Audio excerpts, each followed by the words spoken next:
Alright, so this is a question I get asked a lot in comments and in DMs, and today we're going to be going over my setup. So if you notice here, if you watch my last video, or my last setup video, which was a quasi setup, this is not a quasi, and you may be disappointed that I couldn't make a setup video on this board, but the reason that I didn't is because my quasi broke at Charlottesville Skate Park doing a tray flip down a 4-stair. It broke right there, right on the tail side. So I set up a backup deck, which was this real Ishad deck. This deck, I forgot that I stopped skating because this tail is like split into 2 layers, and the pop was so horrendous that I was just basically not going in the air. So I had to get a new deck so that I could continue skating, and I didn't have the time to make the setup video. So this video is basically my apologies for that. I'm in my last 2 semesters of college right now. The workload's been pretty heavy. If you're wondering why I'm usually uploading every week and a half instead of exactly a week, that's why. I'm just real busy. I did still get some skate clips though. I'm about to play those real quick and then get right into my setup. Yours are, wait, what?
First and foremost, I'm on this 8.5-inch Krooked deck. It's a Gonz Pro model. You can barely read it. It says it right there. I really like the look of this deck. It caught my eye immediately. It was like $65, and I'm pretty sure skateboards are finally increasing in price, which isn't too exciting, but it's just the way it goes, and it's about time. I really like deluxe distributed wood, which is what Krooked is. Deluxe makes Real, Krooked, Anti-Hero, and some other brands, but yeah, I'm really liking the shape of this board, even though the nose is not as steep and full as I normally like it to be, but it still skates really good. The pop is fantastic. I can tell it's gonna last a while because my deluxe boards usually do last a long time. Ah! What are you doing? What are you doing? Talking about this shit. Talking about what? The rails? Nah, the whole board. Dude, it's pretty good. You gotta trust Gonz and the Krooked, though. That's what I'm saying. That's what I'm saying. Look what I'm about to do. Yeah,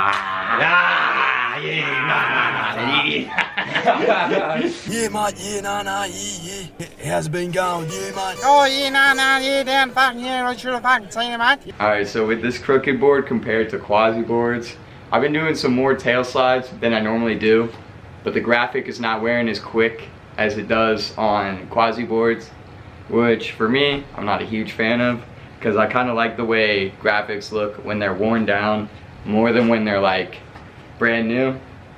So yeah, that's about it on this deck. It's a really solid choice. Anything about Deluxe is good, and Krooked's one of my favorites right now. And then we got this little addition, which I'm probably going to be doing on pretty much all my upcoming boards, which is the single rail. So the reason I ride this single rail is I can still do my rail fidget tricks where like I'm doing a board slide and I get up to like Barley or Feeble.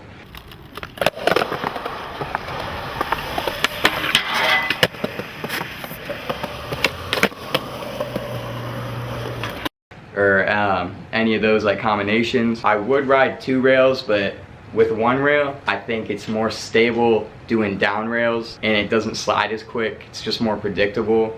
So I'm really liking the one rail, even though it doesn't look as good as two. And it's a peg rail.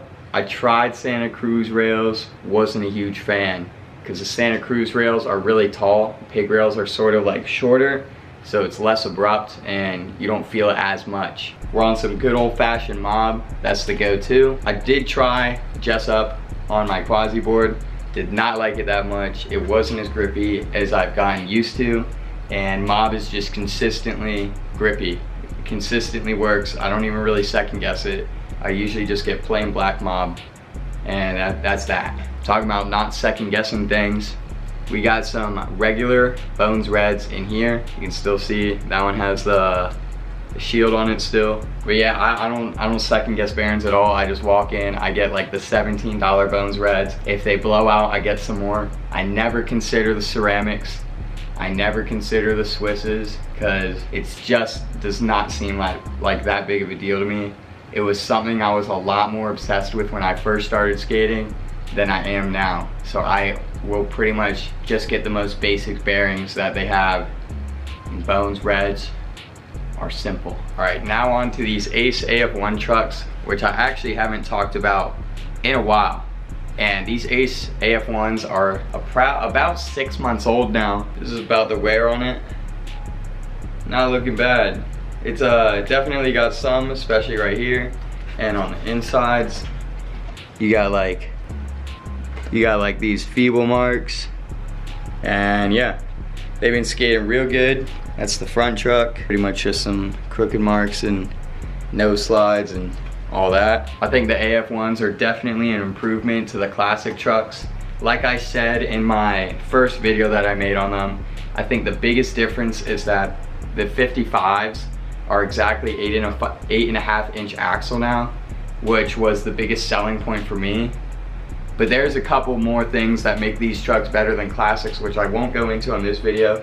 But I probably will buy them again. If I don't buy them immediately after these, it's because I'm getting ventures, because I've never tried those. But if I didn't have this YouTube channel and I didn't like experiment with things, I would buy these Ace Af1 55s again, because they skate so well.